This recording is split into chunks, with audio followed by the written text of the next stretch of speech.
Ok, estamos de volta com o Boa Noite Rio Branco, aqui na sua TV Rio Branco, canal 8, SBT. Mais uma vez, obrigado pela sua audiência, você que nos prestigia na capital e também no interior, você de Bujari, de Quinari, de Porto Acre, de Capixaba, de Plácido de Castro, Acrelândia, Sena Madureira, todo mundo ligado aqui no canal 8.1. Nos demais municípios acrianos, você nos prestigia pela NET HD TV, canal 15, ou pela internet através do portal riobranco.net, portal oficial da sua TV Rio Branco. Tenho o prazer de conversar agora com o professor David Hall, professor de filosofia da rede pública da Escola Antiga Ética, a Escola José Rodrigues Leite, uma das referências no ensino de segundo grau aqui no nosso estado. É ele que foi candidato ao governo pelo Avante. Seja bem-vindo, David. Obrigado. Tudo bem? Tudo bom. Prazer recebê-lo aqui no programa. Eu que agradeço a oportunidade. Nós vamos falar sobre esse assunto aqui, ó. A 9ª semana de filosofia. Tá aí, ó. Já já a gente fala mais detalhes sobre o evento. Mas, antes, David, eu quero que, não tem como a gente não falar, né? Você falasse da experiência que ficou em relação a essa disputa pelo governo do Acre, você que foi candidato a primeira vez, né? Isso. Você nunca tinha sido candidato a nenhum outro Nenhum cargo. cargo eletivo. Foi E aí? Minha primeira disputa. Foi uma eleição desgastante, mas muito enriquecedora. Tive um aprendizado muito grande, porém, o que fica para mim é que uma sociedade corrupta não irá eleger representantes honestos, assim como uma sociedade honesta não irá eleger representantes corruptos. Então, eu acho que a gente incorre em erro quando diz que a gente não se sente representado. Na verdade, eles nos representam, sim. Sim, você tem razão, a maioria representa. É aquela velha história assim, é engraçado essas frases célebres, né? Cada povo, todo povo tem o governo que merece. Isso. Mas nem todo povo merece o governo que tem. É verdade. E outra coisa, muita gente falava aqui em off, fala-se muito em ficha suja, fulano é ficha suja, candidato a ficha suja, não tem vez. E ninguém tem coragem de apontar o dedo para o eleitor ficha suja. O eleitor é ficha suja, sim. E é a maioria, sim, não é a minoria, não. É a maioria. Se fosse a minoria, os resultados nas urnas seriam outros. Seriam outros, né? Agora a gente precisa resistir, né? Não vamos Sim, desanimar, claro, né? Claro. Vamos Um dia isso continuar vai a luta. mudar. Sim, sim. Eu tenho...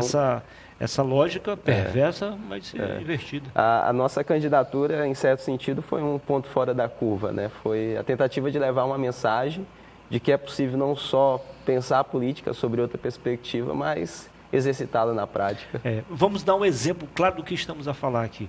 Aqui não estamos aqui para criticar ninguém, ou seja, malhar ninguém e nem passar a mão na cabeça ou no ombro. Mas vamos voltar ao túnel do tempo. 2013, lembra o que aconteceu em 2013, né? As grandes manifestações. Quebraram tudo, barbarizaram, aterrorizaram tudo, quebraram, atearam fogo, não foi? Foi. Então imaginava-se que no dia seguinte, no ano seguinte, 2014, teríamos uma eleição mais, pelo menos, diferente das relações anteriores, não foi? Sim. Quais os partidos que foram para a final do campeonato? Ou seja, quais os partidos que foram para o segundo turno? Os tradicionais, Os mesmos PSDB de sempre, e PT, que na verdade... PSDB e PT, não sei se você concorda comigo, a gente acaba transformando a entrevista num debate.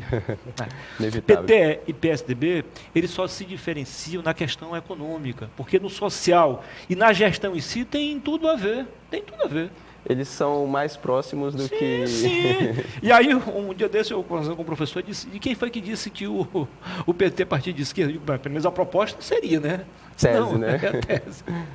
São de direita, sim. Eles unem a social-democracia com o socialismo do PT, então vira tudo igual. Mas, David, você conheceu o interior do Acre, né? A boa parte dos municípios. Pouco, alguns municípios. Qual a impressão que ficou, eu digo não só do ponto de vista político-eleitoral, mas do ponto de vista cultural, do ponto de vista social, o que te impressionou em tudo isso? Olha, eu acho que a sociedade como um todo ainda tem muito que amadurecer. Ainda existe muitos vícios enraizados e a corrupção ela está quase que cristalizada no DNA do brasileiro. Isso se apresenta na microesfera da vida, né? É verdade, nas pequenas coisas. E E não vai ser diferente, né? Quando ascender ao poder, chegar ao poder, se as práticas são assim, o que a gente pode esperar lá na frente? Agora, você como professor de filosofia, você ainda acredita que isso possa mudar? Eu acredito que sim, eu tenho essa esperança e eu mantenho essa chama acesa. E no meu lugar de professor na escola, eu procuro fazer a resistência, não no sentido de doutrinar, mas no sentido de apresentar as perspectivas e dizer, vamos fazer a discussão, a boa discussão, a discussão das ideias, vamos analisar os pontos de vista, né? O que precisa ser mudado e como a gente vai conseguir mudar isso. Eu me preocupo quando vejo um candidato comprovadamente corrupto ainda ser muito forte nas urnas. O que tem por trás de tudo isso? É difícil a gente... Acho que são vários elementos, os recursos contam muito, né? A popularidade. Acho que talvez o elemento que deveria ser o primordial, que acaba sendo esquecido, é a capacidade técnica, né? O conhecimento. Né? Ao que me parece, David, não sei se você pensa diferente, é que parece que o eleitor brasileiro ele já aceitou, sim, ele acha que a corrupção é algo extremamente natural. Essa naturalização passa da a ser já corrupção. uma qualidade. Diz, não, ele é corrupto, então vai ter meu voto. Só pode ser isso.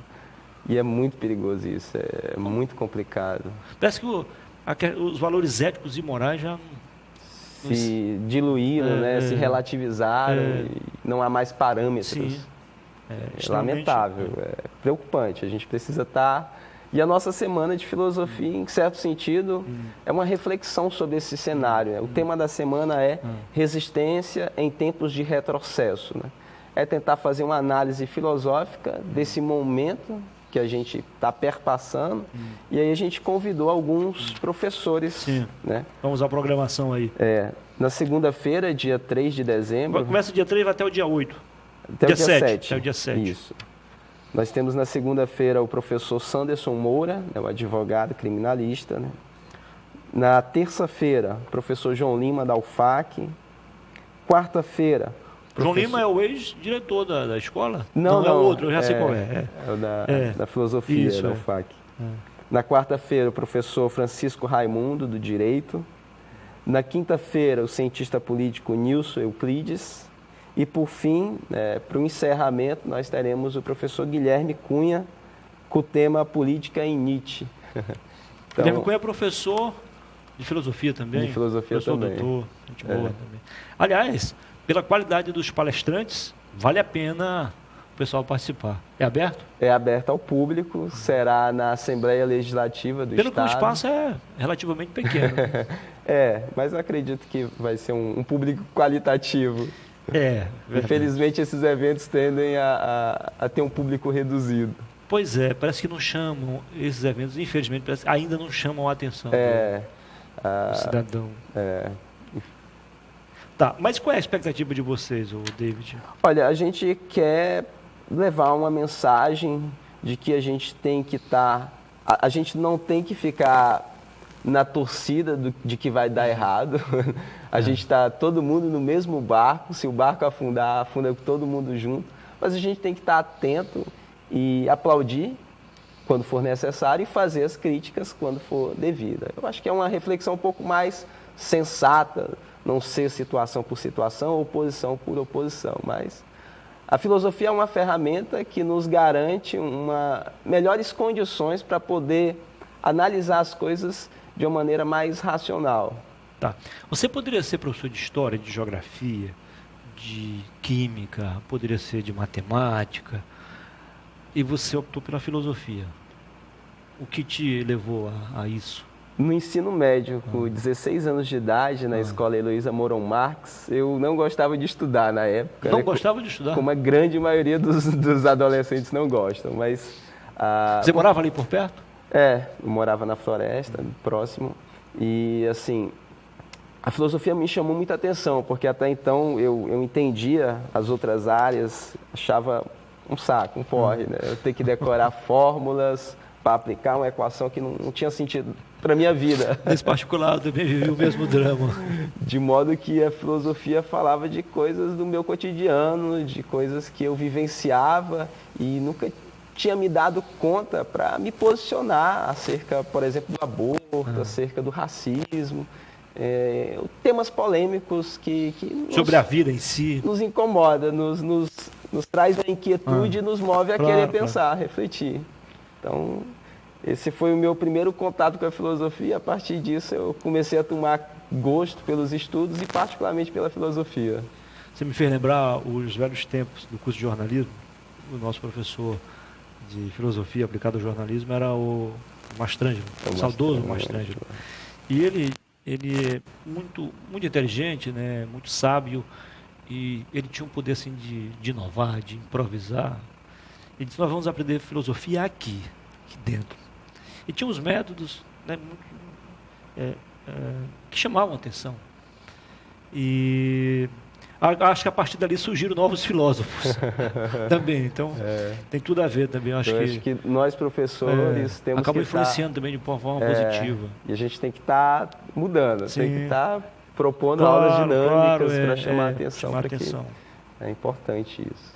Você, então, sente-se realizado hoje, profissionalmente falando? Olha, infelizmente a nossa profissão não é tão valorizada quanto deveria. E eu não digo não só economicamente, mas socialmente, né? Eu acho que houve uma decadência. E economicamente, economicamente falando, já foi pior, né? Já foi pior. É claro que precisa avançar, mas já foi pior. É verdade. Mas socialmente já foi melhor. Sim, é isso também. Verdade, vamos um avanço e um retrocesso. Então, a gente precisa galgar uma condição social. Os países de primeiro mundo é assim, né? Os professores eles são valorizados. E deveriam ser mesmo.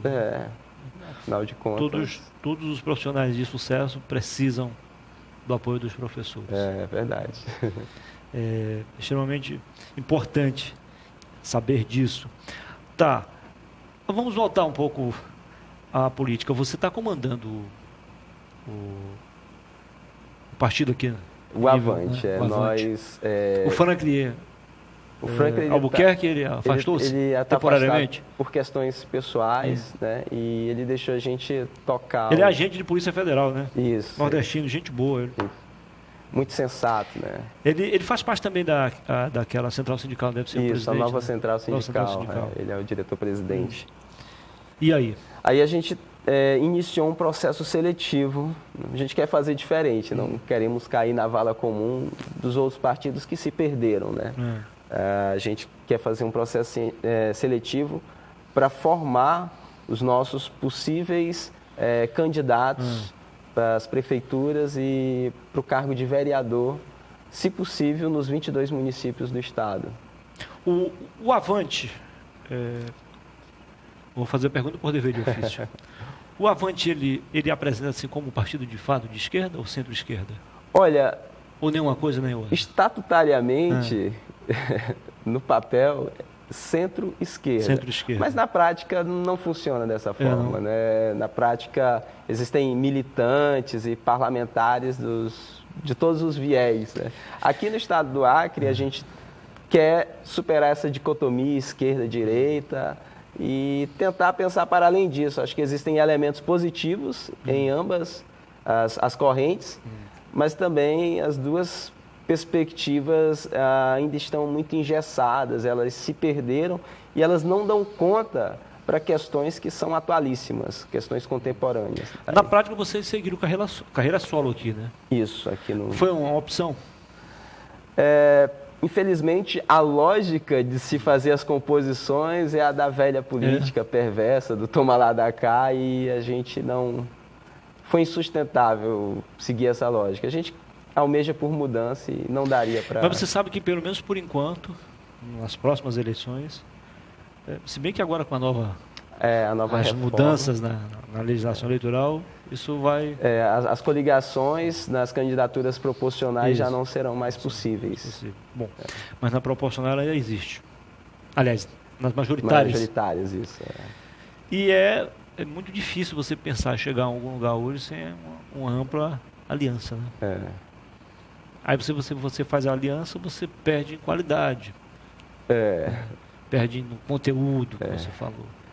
É obrigado, às vezes, você abrir mão de alguns princípios em nome de outra causa que você imagina ser maior. Né? É um drama. É um drama, é um dilema, né? E a gente vê isso claramente, né? Quando um determinado candidato ganha, né? Um candidato majoritário, os outros partidos que ajudaram na competição estão pedindo a fatia do bolo, né? Querem vão cobrar a conta, fatiar, né? O Estado. Vão cobrar a conta. E essa lógica já se mostrou insustentável. Então não dá mais para continuar nessa lógica. Daí a necessidade de rever as alianças com um critério que é o critério de um programa de governo. Então você prefere perder a ganhar perdendo, é isso? Eu prefiro perder ganhando do que ganhar perdendo, exatamente. Muito bem, conversei aqui com o David Hall, no momento presidente regional do Avante, falamos sobre política e também sobre a 9ª Semana de Filosofia, começa dia 3 e vai até o dia 7. No auditório da Assembleia? Da Assembleia Legislativa. No auditório da Assembleia Legislativa. Não é ali no plenário, no auditório. No auditório Félix Bistene, ali embaixo, no térreo. Foi um prazer, David. Igualmente. Querendo acrescentar algo ou falar alguma coisa que você pretendia falar, eu acabei, por um motivo ou outro, não perguntando, ainda há Só espaço. quero deixar uma mensagem filosófica, né? Vamos lá, então. Eu gosto de filosofia também. Se os poucos que sabem muito não ajudarem os muitos que sabem pouco, então todos nós estaremos fadados à servidão e à obscuridão. Muito bem. Com essa frase inteligentíssima, a gente encerra a participação do Franklin no programa de hoje. Do Franklin, não, do David. O Franklin é o presidente do partido. Então participem, tá, pessoal? Vocês estão convidados, o evento é aberto. Daqui a pouquinho eu volto para falar sobre campanha de doação de sangue. Vou conversar com o João Patrício em 2 minutos. Até já.